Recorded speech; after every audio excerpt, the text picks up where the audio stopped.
Hi, I'm Lauren, and I've got a story for you. I'm 35, and until recently, I worked as a cosmetologist at a fancy clinic downtown. It wasn't a bad job, decent pay, nice clients, and I got to help people feel good about themselves. But I always had a bigger dream of running my own business. Now, let me introduce you to the other person in this story, my husband, well, ex-husband now, but we'll get to that part later. Let's call him Adam. Adam is 4 years older than me and used to work as a manager at a big construction company. We'd been married for 5 years and lived in my apartment. Babe, opening your own place is the way to go, Adam would say, relaxing on the couch with a beer in his hand. You'd be the boss, set your own hours. It's the dream, right? I'd nod, feeling excited inside. Yeah, you're right, but it's going to take a lot of work and money to get there, I'd reply. Adam would just wave it off like it was nothing. Don't worry about that. We'll figure it out. I'll support us while you get it started. You just focus on being a great business owner. So, I started saving. Every extra penny I had went straight into my business fund. No more fancy dinners, no new clothes, nothing. I was on a mission. Geez, Lauren, you don't have to be so strict, Adam would say when I refused to order takeout for the 4th time in a week. Every dollar counts, Adam, I'd tell him, heating up leftovers. We agreed on this, remember? He'd grumble, but eventually nod. Yeah, you're right. It'll be worth it in the end. I should probably mention that Adam had been married before. He told me he left his apartment to his ex-wife after their divorce. They had been together for 6 years, and that's about all I knew. Anytime I tried to ask more, he'd get quiet. Months went by, and I finally felt ready to go for it. I quit my job at the clinic, got my license, found the perfect little space, and started renovating. Every day was filled with decisions: what equipment to buy, how to decorate. Finally, after what seemed like forever, I was ready to open. I worked nonstop 14 days, 2 weeks, from early morning until late at night. I barely saw Adam during those first few weeks. When I got home, he was already asleep. When I left in the morning, he was still snoring. Then one day, while I was in the middle of giving a facial, my phone started buzzing like crazy. At first, I ignored it. I'm a professional after all. But the phone wouldn't stop buzzing, and I started to worry. What if something had happened to Adam? As soon as my client left, I checked my phone. There were 10 missed calls from my mother-in-law, Amy. My stomach dropped. Amy never called unless it was something serious. I called her back, my heart racing. Amy, is everything okay? Lauren, thank goodness, she said, her voice shaky. I've been trying to reach Adam all day. There's some kind of scandal at his work and I can't get through to him. I'm really worried. It felt like a bucket of cold water had been thrown over me. Scandal? What scandal? I didn't know anything about it. Adam hadn't said a word. I don't know anything about a scandal, Amy, I said. There was a long pause on the other end of the line. Oh, she finally replied. I see. Well, if you hear from him, please ask him to call me. That night, I stayed up waiting for Adam. He finally came home around midnight, smelling like beer. Where have you been? I asked, trying to stay calm. Your mom's been trying to reach you all day. She said something about a scandal at work. Adam froze for a moment, then sighed heavily. He sank onto the couch without looking at me. I guess I should have told you sooner, he muttered. I quit my job about a month ago. It felt like I'd been punched in the gut. A month? You've been unemployed for a month and you didn't tell me? What happened? I got into a fight with my boss, Adam said, bitterness in his voice. He was being a jerk and I just couldn't take it anymore. My pride wouldn't let me stay. I took a deep breath, trying to make sense of what he was saying. Here I was, working myself to the bone, and Adam had been at home all this time. Why didn't you look for another job? I asked. Adam looked at me, his eyes filled with guilt. I think I'm burned out, Lauren. I need a break. Maybe I should see a psychologist or something. I just can't jump into another job right now. Part of me wanted to scream at him. We had a plan. He was supposed to support us while I got my business off the ground. But seeing him sitting there, looking so defeated, I couldn't bring myself to yell. Okay, I said after a long pause. We'll figure this out. But no more secrets, Adam. We're a team, remember? He nodded, relief washing over his face. I'm sorry, Lauren. I promise no more secrets, he said. Little did I know that was just the first of many promises he'd break. The next few weeks were tough. I started picking up extra shifts at my old clinic, working mornings at my own office and afternoons at the clinic. It was exhausting, but I didn't have a choice. We had bills to pay, and I still had a loan to repay for the office. Adam spent most of his time at home, supposedly looking for jobs online, but mostly playing video games. I tried to be supportive, reminding myself that mental health is important. But as the weeks turned into months, I started to wonder if he was even trying at all. Then finally, a glimmer of hope. One day, Adam came home grinning from ear to ear. "I got a job," he announced.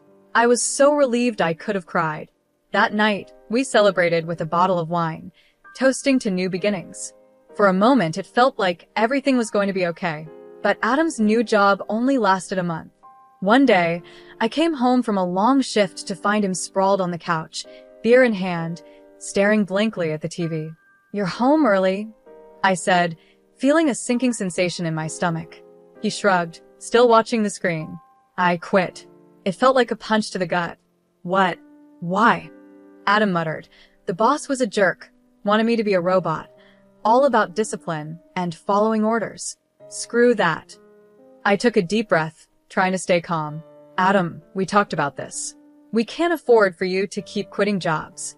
He finally looked at me, his eyes cold. "So, I'm supposed to be miserable? I thought you'd be more understanding, Lauren." I bit my tongue, not wanting to start a fight, but inside, I was boiling. Understanding? I was working myself to the bone while he sat around drinking beer and playing video games. The next 8 months were a blur of work, stress, and mounting frustration. I'd come home to find Adam exactly where I'd left him, surrounded by empty beer cans and takeout containers. "Any luck with the job search?" I'd ask, trying to keep the desperation out of my voice. "Nothing good out there," he'd reply, waving his hand like it didn't matter. "I'm looking for something interesting, with good pay, but not too demanding." I wanted to scream. Who didn't want a job like that? But those jobs don't just fall into your lap. You have to work for them. Then one night, after a long day, I came home to find Adam actually up and about. He had this strange, excited look in his eyes. "Lauren, I've been thinking," he said, pulling me down onto the couch. "We should have a baby." I stared at him, sure I'd misheard. "What?" "Yeah, think about it," he said, grinning. "I could be a stay-at-home dad," Adam said. "You'd go to work, and I'd take care of the baby. It's perfect." I couldn't believe what I was hearing. "Adam, you've never even washed a dish in this apartment. How are you going to take care of a baby?" His face fell. "What, you don't think I could do it?" "It's not that," I said, trying to be gentle. "It's just that taking care of a baby is a lot of work, and we're not exactly in a good financial spot right now." "You're being cruel," he said in a low voice. "You don't understand my problems." I let out a bitter laugh. "Your problems, Adam? I'm working 14 days, 2 weeks. I'm exhausted, and you want to add a baby to all this?" He stormed off, slamming the bedroom door behind him. I sat on the couch with my head in my hands, wondering how we had gotten to this point. It all started with the video games. At first, I didn't think much of it. Everyone needs a hobby, right? But then I noticed our joint bank account was losing money fast. "Adam," I said one evening, trying to stay calm, "did you buy another game? And did you upgrade your computer?" He didn't even look away from the screen. "Yeah, so what? It's our money, isn't it?" I took a deep breath. "We're supposed to be saving, remember? For our future." He paused the game and turned to me, acting all innocent. "Babe, it's an investment in my leisure time, Don't worry, I'll pay it all back when I get a job." That was the last straw. The next day, I closed our joint account and stopped giving Adam any more money. If he wanted to act like a child, fine, but I wasn't going to be his personal ATM anymore. I thought that would solve things. Boy, was I wrong. The fight started almost right away. Adam would stomp around the apartment, slamming doors and muttering under his breath. "You don't respect me," he'd yell. "You're trying to control me." I try to stay calm. "Adam, I'm just trying to keep us afloat. We can't keep spending money we don't have." He stormed off again, leaving me standing in the kitchen, wondering how we ended up like this. Days went by, and Adam didn't lift a finger around the apartment. Dishes piled up in the sink, laundry overflowed from the hamper, and takeout containers were scattered everywhere. I was working myself to the bone, and he couldn't even be bothered to vacuum. Then came the day that changed everything. I got home early from work, my head pounding with a migraine. As I approached our apartment door, I heard Adam's voice coming through the open window. "Yeah, Mom, I need a new suit for this great new job," he was saying. "Could you lend me some money? I'll pay you back as soon as I get my first paycheck." I froze, my hand on the doorknob. New job? What new job? I burst into the apartment, startling Adam so much he dropped his phone. "What new job, Adam?" I demanded. He stammered, trying to come up with a lie, but I had caught him red-handed. "You are going to take money from your parents for a job that doesn't even exist?" I was shaking with anger. "I was going to tell you," he mumbled. "Tell me what? That you're a liar? That you'd rather take money from your parents than get up and find a real job?" What followed was a huge fight. We yelled, we cried, and said things we couldn't take back. In the end, Adam grabbed a bag and stormed out, saying he was going to stay with his parents for a while. As the door slammed behind him, I sank to the floor, my head in my hands. I had my own business. I was driven. I was successful, yet here I was, married to a man who seemed determined to drag us both down. The days after Adam left were strange. I kept expecting him to come back, full of apologies and promises to do better. But as one day turned into one, then two, and then a week, there was nothing. No calls, no texts, not even a lousy email. Part of me was relieved. The apartment was peaceful, no more walking on eggshells, no more cleaning up after a grown man who acted like a teenager. But another part of me was worried. What if something had happened to him? Just when I was thinking about calling his parents, my phone rang. Adam's name flashed on the screen. I answered, my heart pounding. "Adam, where are you? Are you okay?" His voice was cheerful. "Hey, babe. Guess where I am? Miami. Can you believe it? Mom always wanted to come here, so we decided to make it a family trip. It's amazing." It felt like a punch to the gut. Miami? While I had been here, worrying about him. "What do you mean, we decided?" I asked, my voice tight. "When did you decide this?" "Oh, it was kind of a last-minute thing," he said, sounding casual. "I told Mom and Dad about my great new job offer, and we thought, why not celebrate?" I gripped the phone so hard my knuckles turned white. "What job offer, Adam? We both know there isn't one." There was a pause. Then Adam's voice came back, quieter this time. "Look, what they don't know won't hurt them, right? We're having a great time. I'll find a job when we get back, I promise." "And how exactly are you paying for all this?" I asked, fearing the answer. "Oh, don't worry about that," he said, his voice brightening again. I borrowed a couple of your credit cards. But don't freak out. I'll bring you back a magnet or something, okay?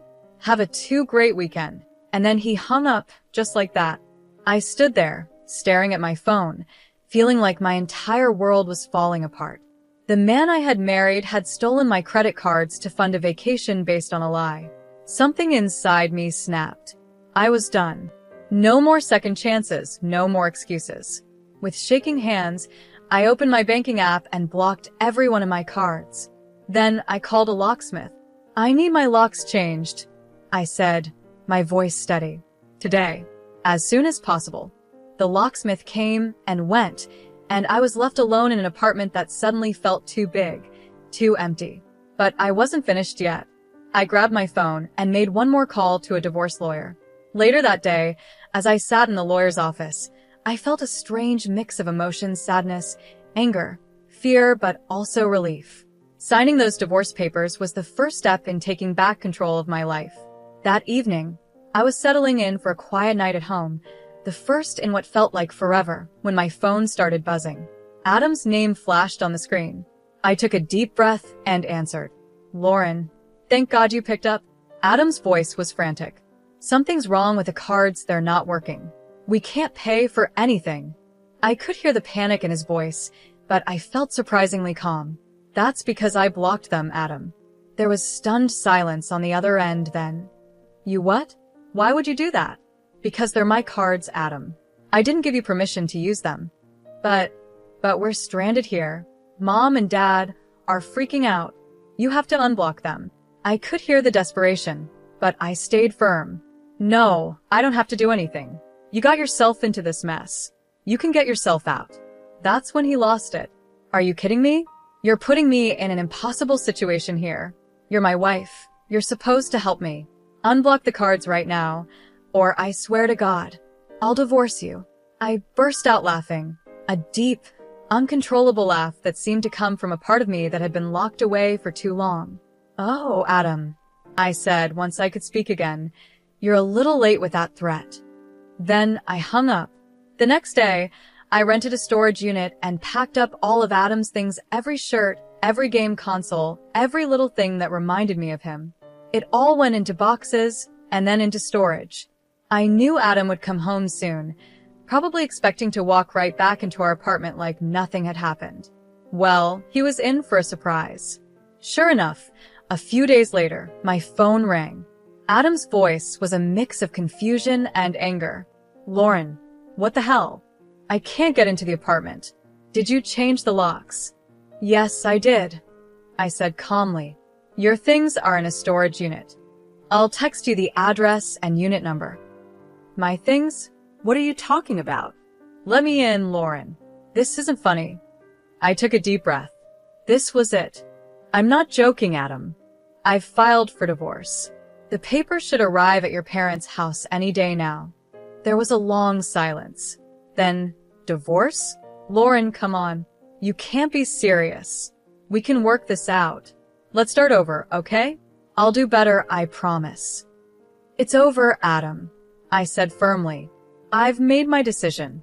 Please don't contact me again, except through my lawyer. I hung up and blocked his number. As I sat there in my quiet apartment, I felt a mix of emotion, sadness for what could have been, anger at all the lies and betrayal, but mostly, I felt relief. For the first time in a long time, I felt like I could breathe. A few days after blocking Adam's number, my phone rang with an unfamiliar number. I almost didn't answer, thinking it might be Adam trying to reach me from a different phone. But something made me pick up. Hello, I said cautiously. Lauren, it's Amy, Adam's mother. My stomach tightened. Here it comes. I thought the lecture about ruining their family vacation, about being a terrible wife, about not standing by Adam. Amy, I said, trying to keep my voice calm, I'm sorry about what happened in Miami.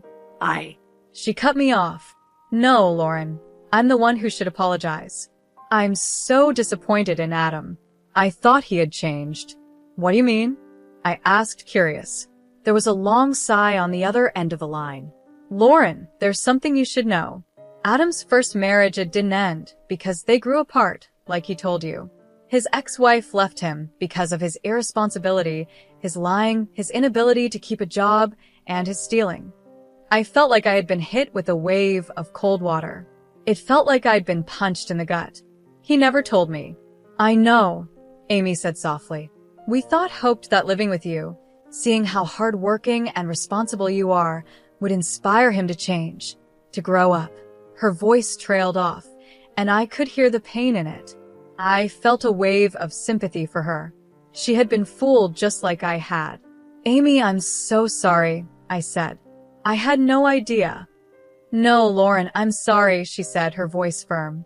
I'm sorry we didn't tell you the full truth from the start. I'm sorry we let you go through this, and I'm more sorry than I can express for what Adam has put you through. Tears welled up in my eyes. Thank you, I whispered. I want you to know, Amy continued, that when we found out the truth, how he had been lying to you for months, how he stole your credit cards, and how he deceived us about having a job, we kicked him out. He's not welcome in our home right now. I was speechless. I had been so worried about being judged by Adam's family, and here they were, standing by me instead. I don't blame you for divorcing him, Lauren, Amy said. You deserve so much better. I just hope you don't think badly of all of us because of Adam's actions. No, of course not, I said quickly. Amy, I never blamed you or your husband. You've both always been kind to me. We talked for a while longer, with Amy filling me in on some of the details I had missed. By the time we hung up, I felt like a weight had been lifted off my shoulders. I wasn't alone in this. I wasn't wrong for feeling betrayed and angry. In the weeks that followed my conversation with Amy, life started to settle into a new rhythm. I threw myself into my work, finding comfort in the familiar routines of my cosmetology office. Without Adam's constant drama and financial strain, I had more energy, more focus, and surprisingly more money. But Adam wasn't going to let go easily. One evening, as I was locking up the office, I saw a familiar figure leaning against my car. My heart sank. "Lauren," Adam called out as I approached. "Can we talk, please?